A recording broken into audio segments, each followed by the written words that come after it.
Shalom saudaraku, salam dalam kasih Kristus dan kasih karunia Tuhan yang selalu menyertai kita sampai saat ini kita dalam perlindungan Tuhan. Apapun yang terjadi sampai hari ini, kita boleh percaya ada jalan keluar dari Tuhan Yesus. Bagaimanapun keadaan kita saat ini, ada pertolongan Tuhan kalau kita benar di hadapan Tuhan. Saudara, pagi hari ini saya mau berbagi tentang Sakyus ya, di Lukas 19 ayat 1 sampai 10. Sakyus orang pendek ya. Kita tahu ceritanya ya, sangat terkenal sekali Sakyus pemungut cukai.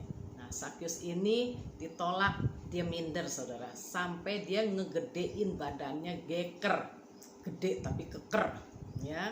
Nah, Sakyus ini kerja sama orang Romawi saudara. Dia ngambilin uang-uang dari orang Israel yang ngutang ya, yang minjem. Nah, dia ambilin, dia setor kepada orang Romawi. Dia kerja di kekuasaan Romawi. Dia dibenci oleh orang-orang Israel. Nah, waktu Yesus mau lewat, dia tanya pada orang-orang di situ. Tapi semua nolak dia karena semua tahu dia ini ya pemungut cukai gitu ya. Jadi mereka semua benci sama si Sakyus ini, kesel sama Sakyus ini. Dia ditolak. Karena itu dia naik ke atas pohon ara ya. Dia tenang-tenang duduk di atas di sana ya. Dengan begitu dia bisa ngelihat sekelilingnya dari atas, dia bisa dengar pembicaraan orang-orang yang di bawah ya, yang sakit disembuhin, yang lumpuh jalan, yang buta melihat, bahkan juga orang mati dibangkitin. Dia kasih makan orang yang lapar. Nah, Sakyus dengar semua orang-orang berbicara tentang Yesus ya, perbuatan Yesus yang baik yang sudah dilakukan bagi orang-orang, banyak orang. Nah, semuanya apa yang Yesus lakukan dia dengar, dia merasakan sukacita, dia juga ikut senang gitu ya. Makanya waktu Yesus berhenti di bawah pohon itu ya, di mana Sakyus ada di atasnya. Nah, Tuhan Yesus panggil lagi dia ya. Sakyus yang ada di atas itu, luka hatinya Sakyus ini belum diberesin ya. Nah, ini akan suatu saat akan menjadi keributan, bahkan penolakan, kecurangan ya, karena manusia seperti itu ya. Luka hati terus bertumpuk dalam hatinya Sakyus ini. Tapi waktu Yesus katakan, Sakyus turunlah, disitulah Sakyus baru merasakan saudara kelepasan. Karena kok Yesus tahu ya namanya ya, kok Yesus panggil namanya. Saat itu dia merasakan kasih karunia Tuhan atas dia. Karena ucapan Yesus itu yang kenal dia, panggil namanya secara spesial. Karena itu yang mau menerima dia juga, orang manusia semua nolak dia, tapi Tuhan Yesus kok mau menerima dia apa adanya. Keadaan dia saat itu ya, tidak nolak dia. Bahkan juga di ayat 5 dikatakan ketika Yesus sampai ke tempat itu, dia melihat ke atas dan berkata, Sakyus, segeralah turun, sebab hari ini juga aku harus menumpang makan di rumahmu, menumpang di rumahmu.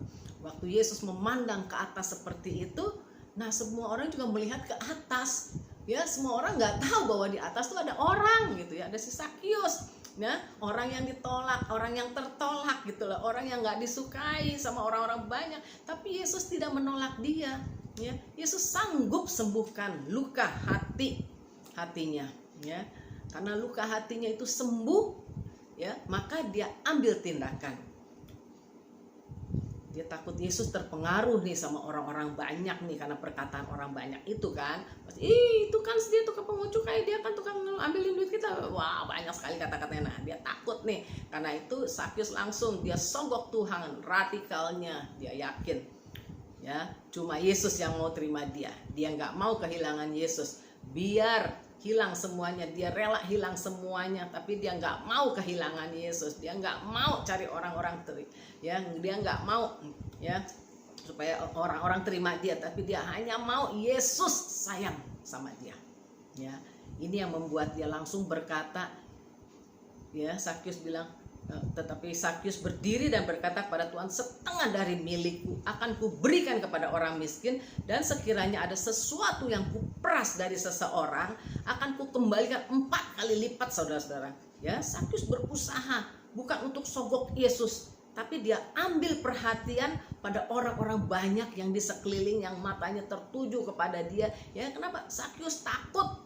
Jangan Tuhan, jangan tinggalkan aku Tuhan. Sepertinya dia sungguh-sungguh datang pada Tuhan, dia hormati Tuhan, maka Tuhan juga melihat hatinya Sakyus itu.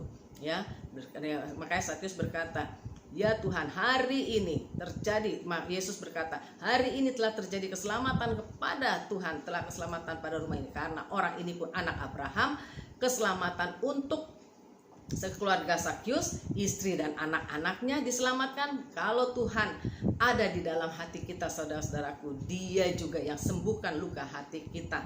Langkah demi langkah dia yang tuntun kita untuk Tuhan kasih kita kasih karunia Tuhan.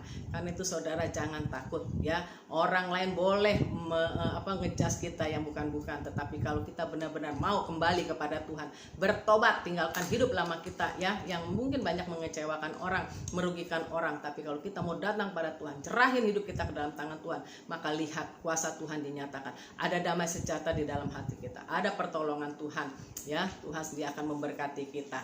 Lakukan apa yang menjadi bagian kita, dan Tuhan sendiri akan berkaya dalam hidup kita. Shalom.